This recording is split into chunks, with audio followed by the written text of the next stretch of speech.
decide. Hey guys. So, want to just kind of introduce, first of all, we're going to play a video to kind of start off what we're talking about, to kind of set the stage for what we're going to talk about today. But before we start the video, just to give you guys a little bit, tell us who we are. Well, if you guys have ever looked up relationship advice or anything like that, they're even Christian dating advice or relationship advice.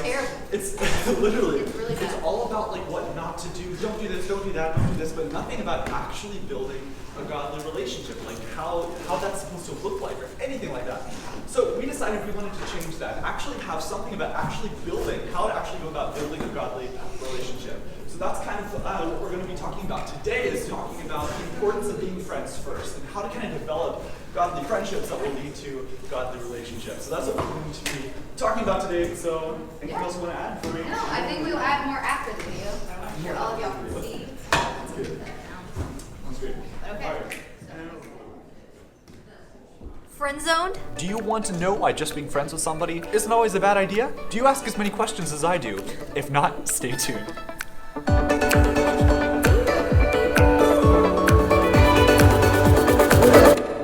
Hi, I'm Josiah. And I'm Bethany. And this is One True Pair. The not so common sense guide to godly relationships. Has this ever happened to you? You know, I really think of you more as a friend. Or this. I think of you as a brother. Thank you, Sister Bethany. Wait, what? But is being just friends with somebody a bad thing? Probably not, fam. Buddy. Buddy, old pal. Dang it. So what are the positives of being friends first? Good question, Bethany. You develop a friendship with them.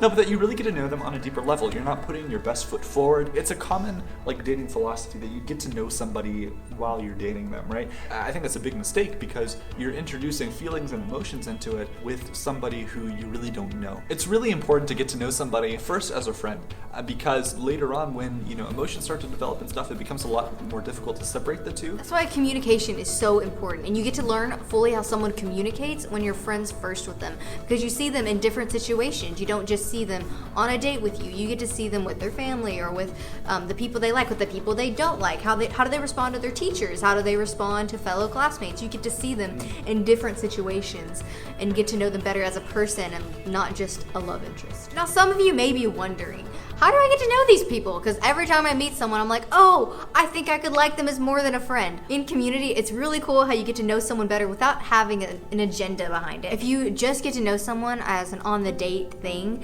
it typically, people don't respond in the same way. People typically put their best foot forward and they have, this little mask of, oh, I'm just over here, little perfect me, don't mind me. You're setting yourself up for disappointment if you are getting to know somebody with the agenda of, oh, I want to date them. I mean, those thoughts aren't bad, but it's just not wise to lead friendships with those thoughts. The physical expression in relationships, and we'll talk about this more again in later videos, but this is so key, I think it really fits really well here too, is that the physical side of a relationship is an expression of a love that's already currently in the relationship and it requires a certain level of commitment. If you rush to the physical side of a relationship without the solidness of a friendship and of a relationship already kind of built to a point where that's appropriate. You base your entire relationship on what you do and not who you are. But God bases everything on who you are. We tend to lose sight of what's really important, and we think, you know what, I don't have anything that makes me close to this person, so I have to rush to the physical side. You should have a friendship there first, and you should be able to build the friendship so that the physical side seems natural when it comes. It's not I need to hold their hand so that way they feel close to me and they feel connected, but you're already connected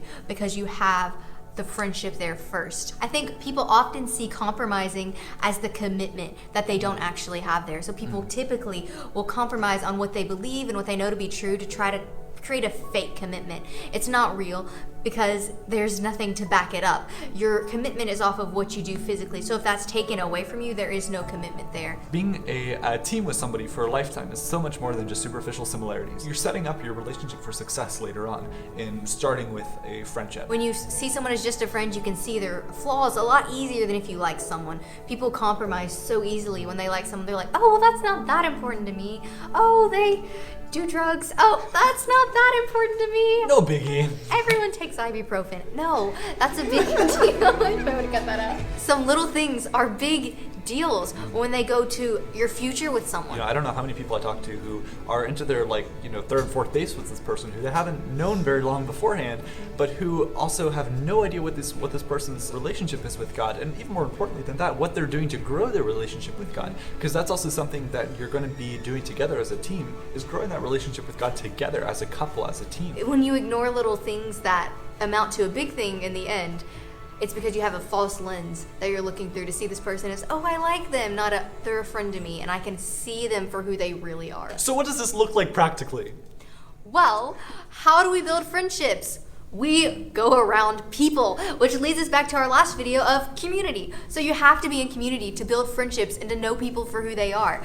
And hey, maybe you're in a community and you see everyone else is starting to like each other. You can be the solid person that's like, no, I want to get to know these people more before liking them for reasons that I should not. And for all you couples out there who are like, well, I'm already in a relationship, we're already friends, get to know more about that person. Ask questions. Literally, lots of questions. Write down a whole list of questions and just spend a Lists. date like going through every question and be like, what kind of soap do you use? I'm just kidding, that's creepy.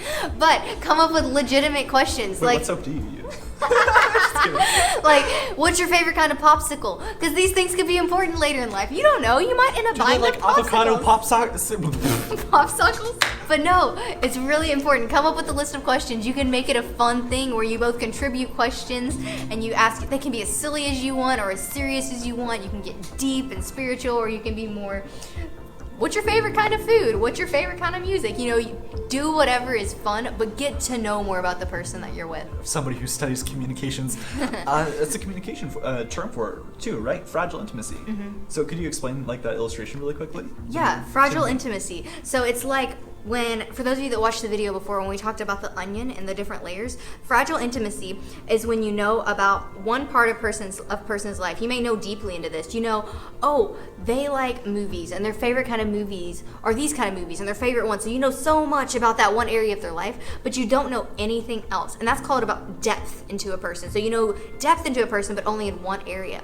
But for actual true intimacy, you have to know a breadth of area around people. So you have to have depth and breadth to be able to understand who people are. So you have to know about every little area about them to understand them, because different parts of people can affect different decisions that they make. So I think it's really important to have real relational intimacy with somebody, that you really get to know them on all these different levels, and that's best done as friends.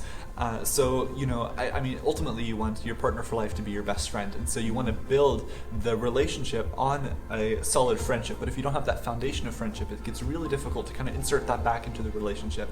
So if you are in a relationship right now and you don't know a ton about the person, or you do and you want to know even more, never be afraid to ask questions. It can be really fun too. I know towards the beginning of our relationship, we kind of made a game out of it, and we're just always like, hashtag I need to know.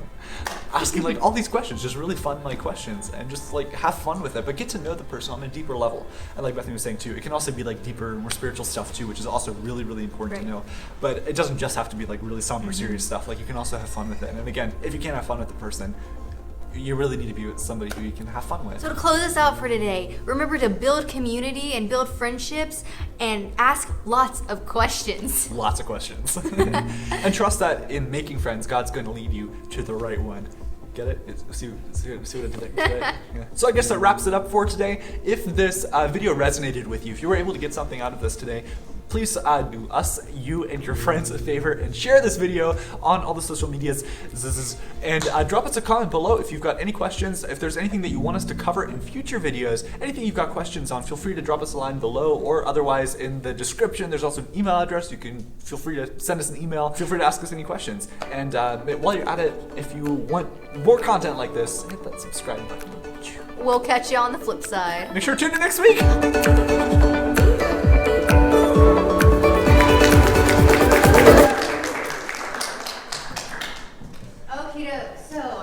So if you would mind grabbing the house lights. That'd be great. Thank you. Perfect. So what do you guys think? Okay. Yeah? Any questions, thoughts? I'm gonna hand you guys out index cards as you're responding. But this is for any questions. We're gonna have a question time at the end. If you're still thinking, that's fine. You're gonna have a little bit.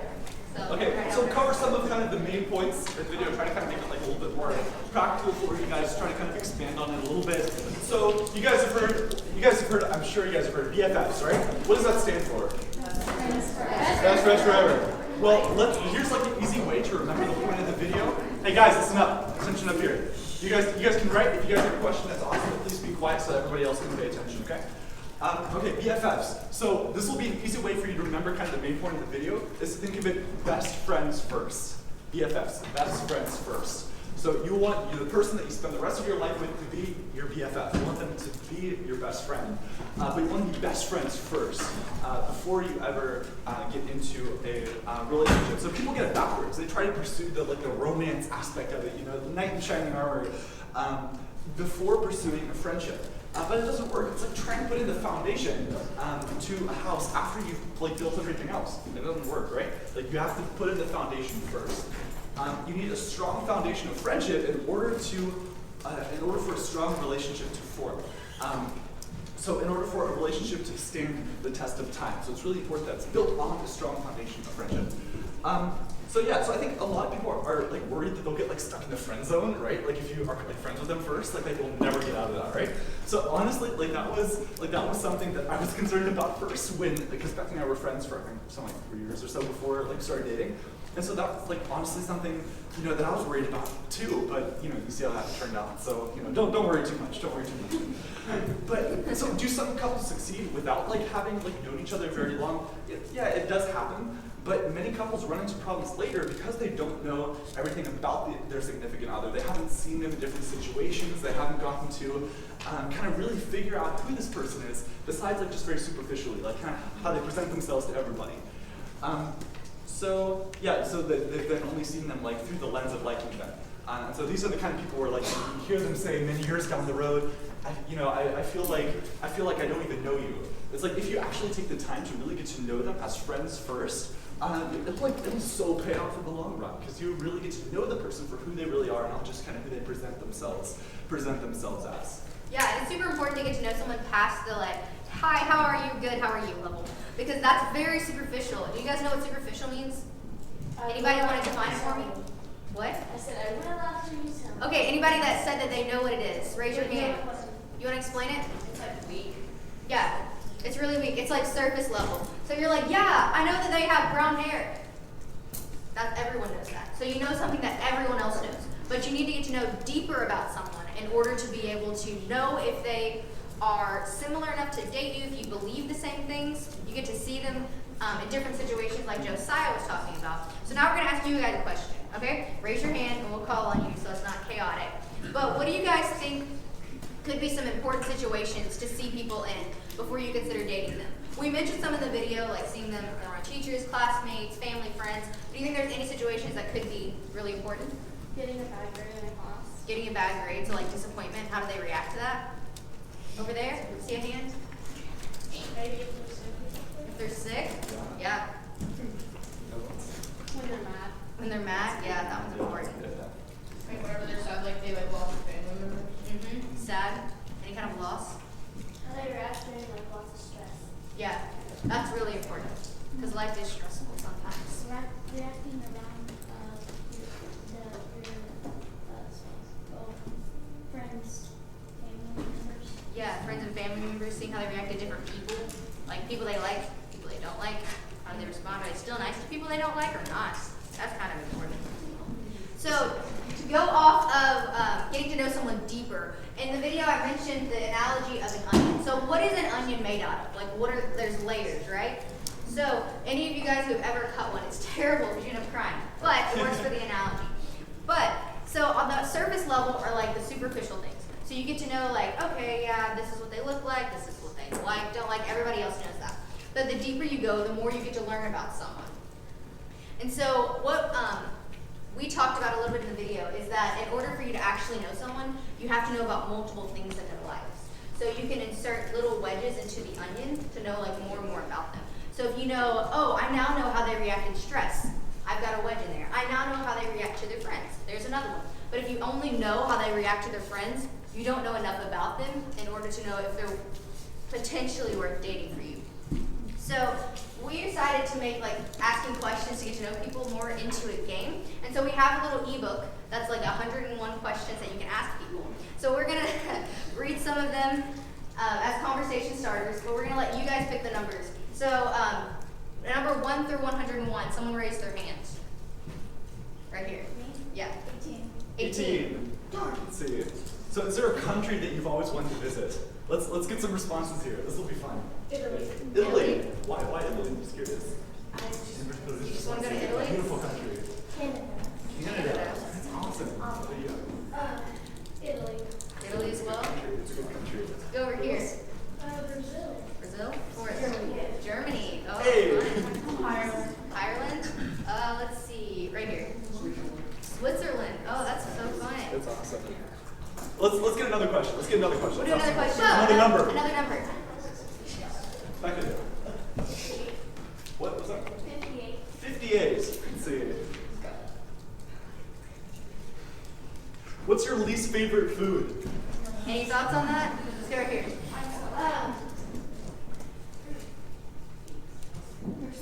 Probably. So many options. You don't know? That many foods. No. Broccoli. Broccoli. What? Broccoli. That's my favorite. That or stroganoff. Yes. Broccoli's my favorite. Broccoli's your favorite?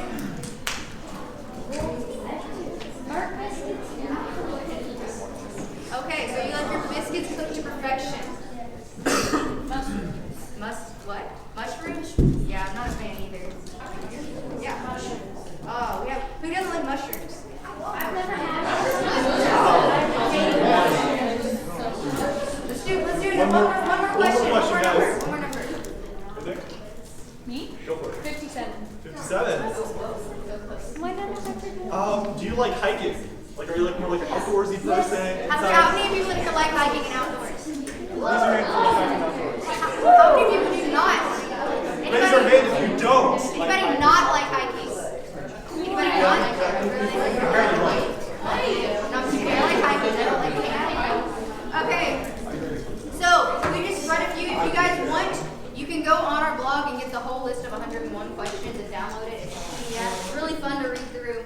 But ask good questions to people because people always like talking about themselves. So if you have someone, like people really do, if you're like asking them questions, people love to talk about themselves. But make sure the questions you ask are like good questions that like keep a conversation going and not like creepy questions because that just weirds people out and they'll probably not want to be your friend.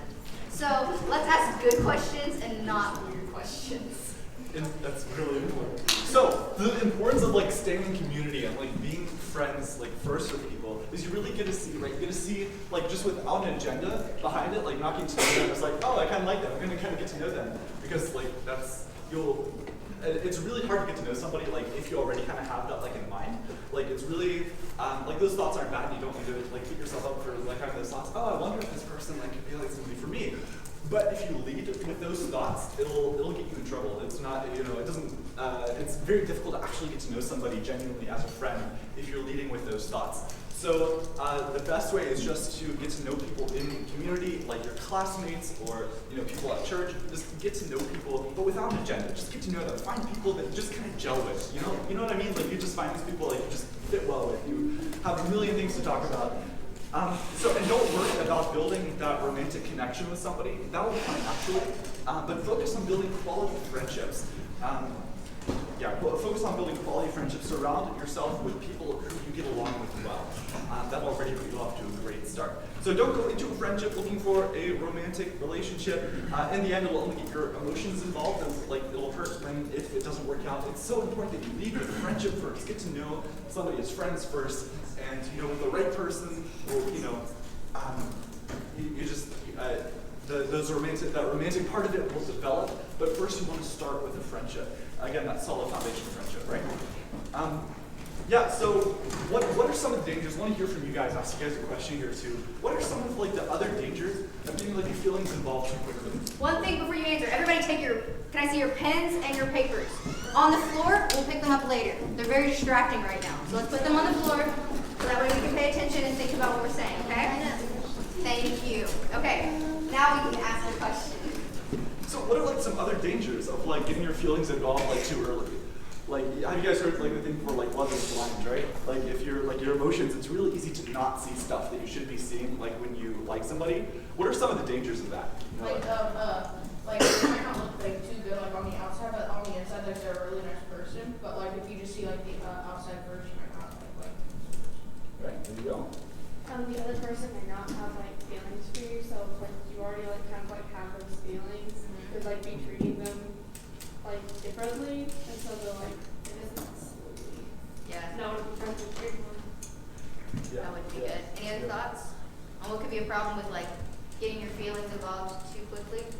What are like some things that you could like not notice about somebody if you're going into it kind of like starry-eyed, you know, like what are some things that you like might not notice about them that would be really important to know going into a relationship? Anybody?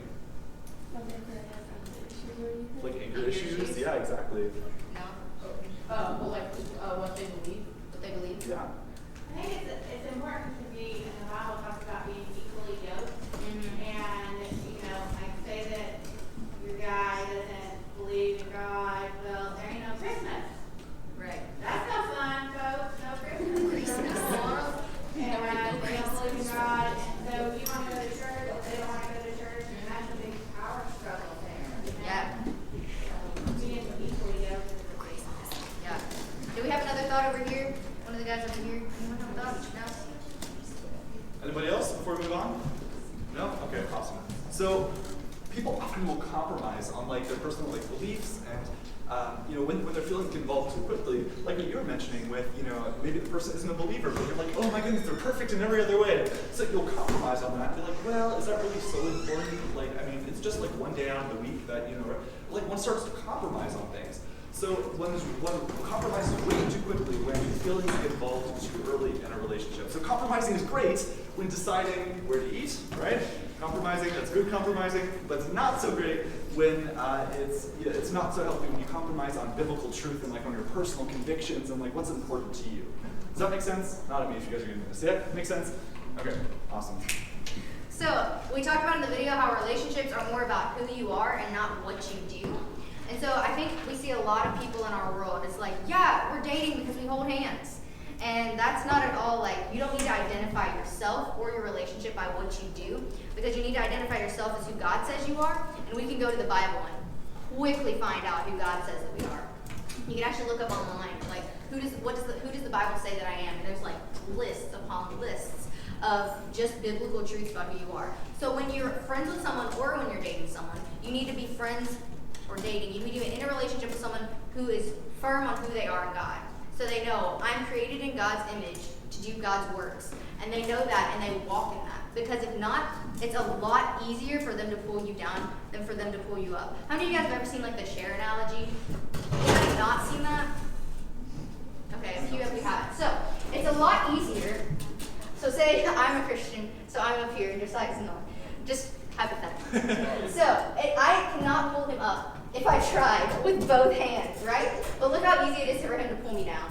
A lot easier. I'm gonna make my way around. But a lot easier to pull someone down than it is to pull someone up. And it's the same way with beliefs. If someone doesn't believe and you do believe, it's so much easier for people to pull you down. It's actually proven by science. I've learned about it in all my classes, but I'm not gonna bore you guys with details. But it's a lot easier for people to pull you down than for you to pull them up. Yeah, and we kind of already touched on this too, but have you guys heard of like the concept of like missionary dating? Have you guys heard of that before? Raise your hand if you haven't heard about it before. Have not. Okay. Oh wow, good amount of you. So that's like, do you want to tell them like the story of the guy that came in to your workplace was saying like, or maybe I should explain first. Oh yeah, you can explain it. So missionary dating is where like a Christian's like, well, they're not a believer yet, but if I date them, maybe I can like convince them, kind of like what we're talking about here, pulling them up. Maybe I can get them to like become a Christian. And a lot of people, like again, going into it starry-eyed, will think, oh, you know, that's possible. I can do it. I can make this happen, or they'll change for me, right? But that's called like missionary dating. Of like, so Bethany had somebody approach her. She works in the library at Asbury, yes. And so she had somebody approach her while she was there as like this older guy. It was an older man, and he said, you know, here's advice that I'd give you. And I have people give me advice all the time. I think they just assume since I work at the library that I'm looking for advice.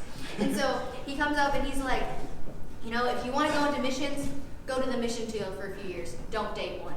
And so I was like, okay. So don't be friends with people that you feel like you have to constantly pull up. Because if you're not being constantly filled up by God, it's so much easier for them to pull you down. So it's important, obviously, to be friends with everybody, but make sure that you have people, be friends with everyone, but don't let like people who aren't believers like kind of bring you down to their level. Like make sure that you're still like surrounding yourself with people who have the same like beliefs as you, who will encourage you in who you are, and continue to build you up in that. So be an encourager to the people around you. Help pull people up, but don't like make your like the most important relationship besides your relationship with God. Don't make the most important relationship in your life dependent on pulling somebody up to your level. Does that make sense, guys? Because you're not always going to be that strong to pull Right. someone up. Okay, so there's a few verses in the Bible that I have that I'm going to read to you guys about choosing your friends wisely. So 1 Corinthians 15:53 says, "Do not be deceived. Evil company corrupts good habits." So you know how we were talking about how it's easier for someone to pull you down? That verse pretty much says that. So if you're around people who are evil or who have bad intentions, it corrupts your good habits because you start thinking like them. You start acting like them. Because there's been scientific studies that have proven that you are most like the 5 people that you spend the most time with. So think about that. Think about that for a second. Who are the 5 people that you spend the most time with? Is it a good thing? Is it not a good thing? As you're thinking, I'm going to read another Bible verse. It's Proverbs 22:24-25. And it says, "Make no friendship with an angry man, and with a furious man do not go, lest you learn his ways and set a snare for your soul." So back to what you were talking about a little bit ago, like how we don't need to be friends with people who are angry because it's going to like end up enslaving us because we're going to become like that. We don't want to be angry people because Jesus isn't angry, so we don't need to reflect anger. One more Bible verse, Colossians 3:12-14 says, "Therefore, as the elect of God, holy and beloved, put on tender mercies, kindness, humility, meekness, long-suffering, bearing with one another and forgiving one another. If anyone has a complaint against another, even as Christ forgave you, so you must also do. But above all these things, put on love, which is the bond of perfection." So that's what we should look like as people who love God. And that's what the people that we have friendships with or the people that we date should look like. They should look like people who show kindness and mercy and humility, who forgive people. And so having a friendship first with people allows you to do that because friendship is a kind of love too. It allows you to honor people and respect them, and it allows you to encourage them in what's best for them. So how do you guys think that we can show love to the people around us today? Just our friends. Any thoughts? Any way you can show love to someone today? Yeah. Just saying they're all compliment. Yeah, you can compliment people. People like being complimented, right? Saying that you're thankful for them. Yeah. That's awesome. Say uplifting things. Yeah. Don't discourage them. Any other thoughts? Just be kind towards that person. Don't be rude. Don't try to get there. Yeah. Not being rude makes a huge difference. Don't bully them. Yeah, definitely. So just in general, like if you think about that, like 1 Corinthians 13, where it's talking about love is patient, love is kind, it doesn't envy, it doesn't, all those things. Like the opposite of that. So love, love is patient, it's kind. Yeah. So all those things, like those are ways that you can show love to the people around you by being patient, by being kind, Right. by not envying them, by not like just going through kind of a list. And those are ways that you can show love to the people around you very easily. We had one more thought here. Like when they're down or something and they're not really having a very good day, like lift them back up. Yeah, encouragement is huge. So if we should carefully choose our friends, like the Bible tells us, how much more so do you guys think that we should carefully choose the people that we date or the people that we marry? Very importantly, or very carefully. So we're going to kind of wrap up kind of with this thought or with this like couple of thoughts. So it's really important to date wisely, like who you date. So there's also kind of like this kind of common like dating philosophy that you have to date like all these different people to kind of find somebody that fits to you well. And does that mean that you're and that's really it's not really true. Does that mean you only have to date one person, or that you will only date one person? I mean, it's cool if that happens. That's obviously optimal. That's amazing. But sometimes, when you actually do get to know somebody closer, you'll find out things that maybe they were kind of putting up this front and you thought that they were one way, but then you actually get to know them a little bit deeper, and then you're like, oh, they do not fit well with me after all. And that's totally okay, like then to realize that and then to move on from that relationship. But being friends first with people really helps you narrow down tons, not to mention it saves you tons of unnecessary drama and heartache by being able to narrow down what kind of person fits well to you if you're just friends first, right? So get to know people around you as friends. So gravitate towards people who you fit well with anyway. Otherwise, you wouldn't be friends with them, right?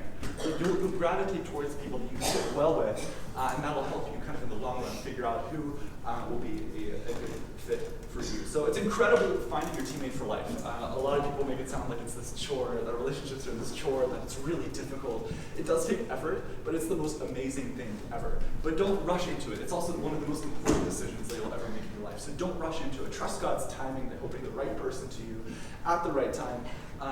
Again, there's no need to rush. Don't take the decision lightly, but trust God's timing. He'll just be making friendships with the people around you. Trust that God will lead you to the right friendship at the right time. Yeah. So it's super important to know what you're looking for in someone, or else you're more likely to compromise. Have any of you guys ever made like a pros and cons list? Yeah? Okay. So it's cool also to do this with what you're looking for. What kind of person does the Bible say that you need to be with? Have any of you guys actually ever made a list of this? Like, I did, okay. But, so we're going to start your list today. Grab your index cards again, flip it to the other side, and I want you guys to write down the most important thing in either for a relationship partner or in a friendship. It can be either way, but what is the most important thing to you? Okay? Everybody write that down. And there's really no like right or wrong answer here. Like everything, like there are going to be different things that are more important to different people. But it's kind of important like to have that like written down in some form or fashion. Because it really helps you kind of get it from just kind of being a thought up here to actually being able to see it. Okay, anybody want to share theirs? Yeah. A believer, yeah. How much they trust you. Yeah, trust is important. Kindness. Kindness, yeah. Caring. Caring. Get along, yeah, that's important. They're fun to be around. It's not fun to date someone who's not fun. Anybody else? Going once, going twice. Okay, so remember those questions we had you write down at the beginning. Anyone want to ask any questions? Noah Cox. Okay, I have 3. Okay. Ask one. Okay. What's the best thing that you find in a person? What is the best thing that you find in a person? Like you. Like me? Yeah, what is the best thing you find in society? Oh, that's a great question. There's so many. Let's see. I think the best thing, like what makes someone stand out, is when they reflect Jesus. So I would say, like, definitely, just like he has such a heart for other people, and it's really cool to see like how Jesus shines through in that. Any other thoughts? Yes. How did we get together? Well, Well, we got to know each other through like the musicals. You guys, Yeah. a lot of guys. Who's in like in the younger musicals? Yeah. okay. I probably saw you if you were in the younger one. You saw. Yeah, I saw a lot of you. Yes, we got to know each other through the musicals. Yeah. I was in. Yeah, I remember. Yeah. What is the most influential character in the Bible, Stephen? That doesn't include the Father, Son, or Spirit. The most influential character in the Bible. You want to answer that one? I'm going to go out on a limb here and say King Josiah. Wow. Just kidding. Do you have anything like off the top of your head that you Off would the top of say? my head. Yeah. I really like Esther because I think she was willing to like risk it all just to help her people. So Esther's always stood out to me. But there's also like other people who were like more low key, who did a lot of really cool things. I think it's really cool how like Paul is like so like always on assignment. Like he always knows like even like the thing with like Malta, shaking like the snake off like that bit. And he knows like where he's going, where he's headed. He just trusts God's gonna get him there, and like that nothing's gonna stop him in the way. I just think that's so cool. Okay, let's go here. How long should two people be friends until like they turn to? See, that's a good question. I think it's kind of situational. Like it's different for every situation. But my advice would be to be in prayer about it. So constantly be like, God, I want to make sure that our timing is right. Because Josiah and I, before we talked about dating, but we waited till we actually dated because we didn't think that the timing was right. And so you can even like talk to people, you may like them, but if the timing is wrong, then you don't want to do that. So my cousin just like set herself a standard. So she like prayed about it and thought God put like a specific time, like she needs to know someone at least this long, and like wrote it down. So she has it written down. So my advice would be pray about it. If God puts a specific time, write it down, and then just don't differ from that. Okay, where did you take that video? Where did we take the video at? That was actually at my church over like a couple streets away. But yeah, we filmed. Actually, that's a good like kind of like segue into. Do you guys have your phones with you really quick? Yeah. If you have them, raise them in the air. See them? Yeah. You guys have them? Okay. If you have your phone, What a generation. do you guys have internet too? You guys have, okay. You guys can either, here, we'll just send you guys to like our website. Just go to the number 1. Sure, just pull up like Safari or like. We also have an the Instagram Android page, browser because I'm sure most Oh, of you yeah. have Instagram. I do. Yeah. Awesome. Yeah, you can just pull it up. It's pretty much the same everywhere. The number 1 and then true pair.